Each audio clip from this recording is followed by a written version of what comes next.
Баршаңызға сәлем. Бүгін сіздерге сүзбе қосып жасалынатын бәліштің рецебімен бөлісемін. Өте дәмді, нәзік болып шығады, әрі өте оңай жасалынады. Міндетті түрде жасап көріңіз, сізге ұнайтынына толықтай сенімдімін. Ең алдымен ыдысымызға ұнды саламыз. Оның үстіне шым-шым тұз, қамыр қопсытқыш, одан кейін қант салып, барлық құрғақ заттарымызды араластырып аламыз. Енді бөлме температурасындағы жұмсақ сары майды саламыз.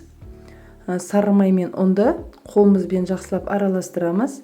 Яғни біз ұнтақ жасаймыз, орысша айтқанда крошка жасап аламыз. Осылай қолымызбен үгітіп, өте оңай жасалынады. Енді ұнтақты теңдей емес екі бөлікке бөліп аламыз, яғни бір бөлігі кішкентай, екіншісі үлкен етіп. Одан кейін форманы аламыз. Астына пергамент қағазын төседім. Формамның диаметрі 20 см. Осылай үлкен етіп бөліп алған ұнтақты салып шығамыз. Астына және біз жан-жағына бортик жасайтын боламыз. Қалған 1/3 бөлігін алып қаламыз. Қолымызбен осылай оңай бортиктер жасалынады. Құрметті көрермендер, егер сіз каналға тіркелмеген болсаңыз, қазақша каналды қолдап, тіркеліп қоюды ұмытпаңыз. Енді салмасын дайындаймыз. Бізге ол үшін сүзбе қажет. Оның үстіне қант, бір жұмыртқа саламыз, бір ас қасық қаймақ салдым, ванильді қант салдым, жүгері крахмалын салып, барлығы біркелкі болғанша осылай блендермен езіп аламын. Менде сүзбенің дүкеннің сүзбесі 5% сүзбе, кез келген пайыздағы сүзбе болады.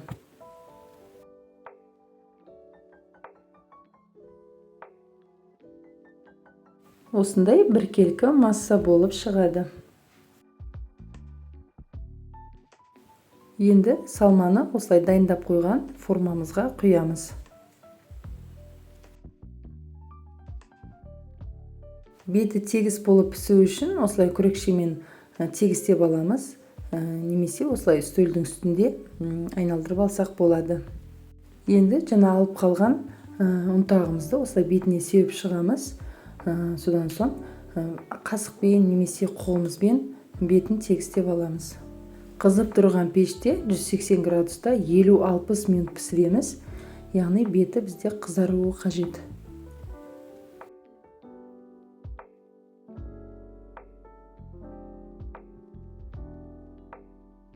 Менде 1 сағат уақыт пісті. Енді толық суытамыз. Суығаннан кейін ғана біз формадан аламыз.